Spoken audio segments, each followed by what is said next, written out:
नमस्कार विद्यार्थी मित्रों। अभी हम जो नकदी फसलों में देख रहे थे उसमें हमने कपास और गन्ना के बारे में देखा। अभी देखेंगे पटसन, जिसको जूट भी बोलते हैं। पटसन आगे शब्द आपने सुना है, तो उसके बारे में अभी हम चर्चा करेंगे। पटसन के उत्पादन में भारत अभी प्रथम स्थान पर है। याद रखना, पटसन के उत्पादन में प्रथम स्थान पर, गन्ने के उत्पादन में द्वितीय स्थान पर है। पटसन के रेशों को गोल्डन फाइबर कहते हैं। Golden fibre. तो एक क्वेश्चन इस तरह भी आ सकता है कि खाली जगह को गोल्डन फाइबर कहा जाता है, तो पटसन इस तरह भी आ सकता है कि पटसन गोल्डन फाइबर है, भौगोलिक कारण बताइए। तो हम उसका महत्व जानेंगे कि क्यों उसको गोल्डन फाइबर कहते हैं। तो पटसन से टाट, बोरा, कालीन, रस्सी, थैलिया, चंपल और हस्तकला की कारीगरी के नमूने आदि बनते हैं। यहाँ चित्र में आपको दिखाई देता होगा। देखो, ये हस्तकला के सारे बैग है, हस्तकला के नमूने हैं। ऐसा एक चप्पल है, पर्स है, बैठने का है, वो है। तो आप देखो, इतनी सारी चीज़ें बनती हैं। और पटसन उद्योग में भारत की बांग्लादेश के सस्ते श्रम से स्पर्धा है। हम पटसन के उत्पादन में बांग्लादेश से स्पर्धा करते हैं। और पटसन की फसल को नदियों के मुख्य त्रिकोण प्रदेश की, जहाँ हर वर्ष नया काप बिछता है, ऐसी उपजाऊ जमीन चाहिए। नदियों का मुख्य त्रिकोण प्रदेश यानी नदी जहाँ सागर को मिलती है और वहाँ डेल्टा प्रदेश बनता है, उसको मुख्य त्रिकोण प्रदेश कहते हैं। तो ऐसी उपजाऊ, हर साल नया काप आए, ऐसी जमीन चाहिए। और जलवायु गर्म, नमीयुक्त तापमान चाहिए, 20 से 40 डिग्री तापमान, और 100 सेमी से अधिक वर्षा चाहिए। और भारत में सबसे अधिक पटसन पश्चिम बंगाल में, गंगा के मुख्य त्रिकोण का प्रदेश, उसके बाद असम, बिहार, उड़ीसा और उत्तर प्रदेश में भी पटसन का उत्पादन होता है। तो हम देखेंगे कि पटसन को गोल्डन फाइबर क्यों कहते हैं। तो पटसन में से हमने देखा कि टाट, बोरा, कालीन, रस्सी, थैलिया, चंपल, यानी बहुत सारी चीज़ वस्तुएं हैं वो पटसन से बनती है, इसलिए उसको गोल्डन फाइबर कहते हैं।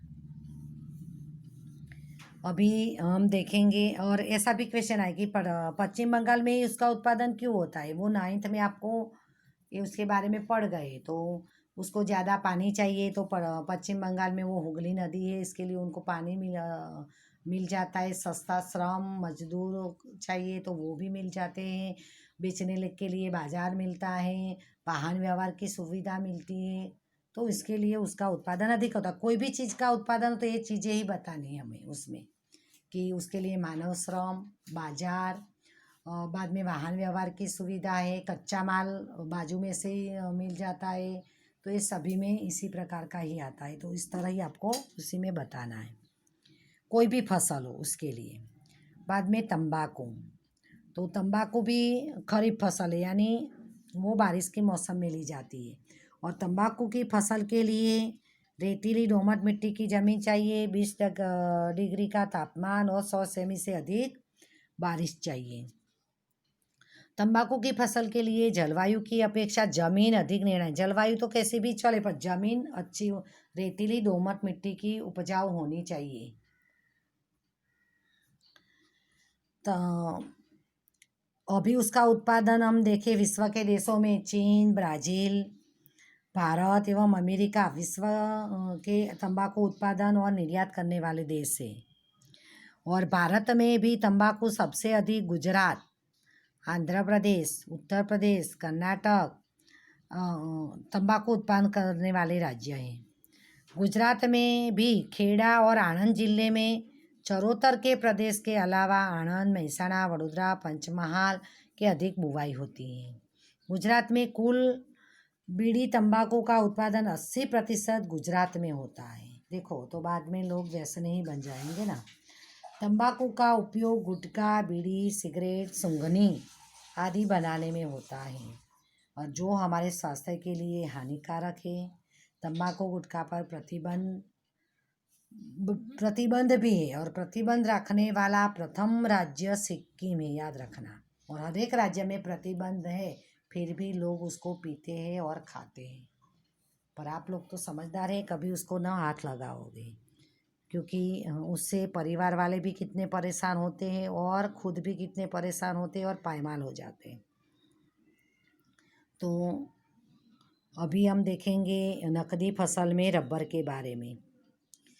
तो रबर लेटेक्स कुल के रबर के वृक्ष में से झरने वाले जो दूध होता है, क्षीर, तो उनमें से रबर बनाया जाता है। रबर का जो पेड़ होता है उनमें से जो दूध हो, क्षीर जिसको हम बोलते हैं, वो झरता है, उनमें से रबर बनाया जाता है।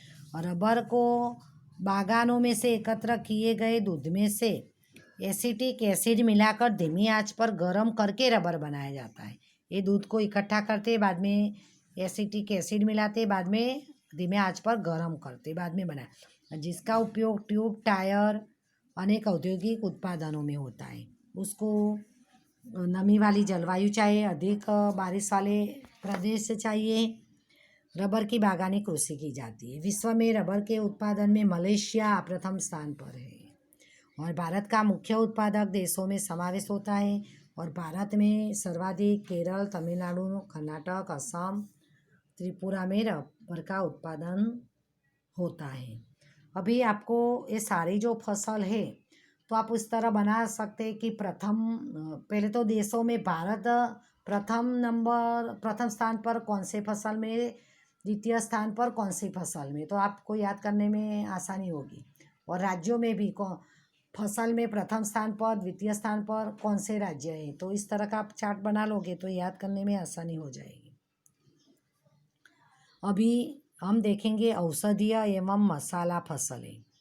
जीरा, सौंफ, इसबगोल के उत्पादन में गुजरात विश्व में प्रथम स्थान पर है। देखो, गुजरात विश्व में। इसके उपरांत धनिया, मेथी, राई, सुवा, अजवाइन के उत्पादन एवं निर्यात में भारत आगे है। विश्व के कुल मसाला उत्पादन में भारत का हिस्सा लगभग 35% जितना है। भारत की काली मिर्च, तेजपत्ता, लौंग, ये तो हम सब जानते हैं कि प्राचीन काल से विश्व के देशों में मांग थी।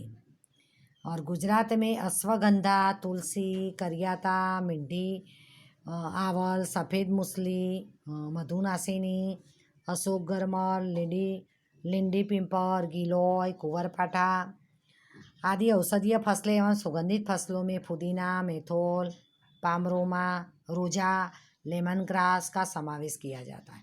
और आजकल ये जो बीमारी चल रही है उसी में भी कई औषधीय मसाला है, फसल है, उसका उपयोग हम भी करते हैं।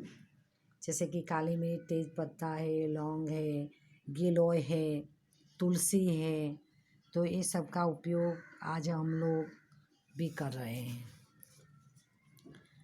फल, साग सब्जी एवं फूलों की खेती।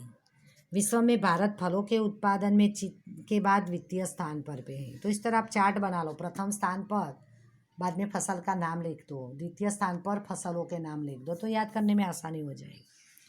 तो भारत में केला, आम, सेब, अंगूर, नाशपाती, नारंगी आदि की खेती होती है। केला तमिलनाडु, गुजरात एवं महाराष्ट्र, तो सेब जम्मू कश्मीर, हिमाचल प्रदेश तथा अंगूर उत्तराखंड, महाराष्ट्र, हिमाचल प्रदेश, जम्मू कश्मीर, पंजाब, तमिलनाडु एवं आंध्र प्रदेश में होते हैं अंगूर। भारत में अंगूर का उत्पादन मांग की अपेक्षा कम होने से, मांग ज़्यादा है पर उत्पादन कम होता है, इसीलिए हमें अफ़गानिस्तान, पाकिस्तान और ऑस्ट्रेलिया से आयात करना होता है। फूलों में गुलाब, जूही, मांगरा, गेंदा आदि की खेती होती है। इसके उपरांत विविध साग सब्जी भी खेती होती है। इस तरह भारत में विविध प्रकार की फसलें होती हैं। तो अभी हम जानने योग्य देख लेंगे कि गुजरात में नकदी फसलों की कृषि बढ़ने से घास चारे की कमी हो गई, क्योंकि लोगों को नकदी फसल में ज़्यादा मुनाफा होता है, इसलिए घास चारा नहीं उगाते। तो घास चारा की विविध फसलें भी हैं।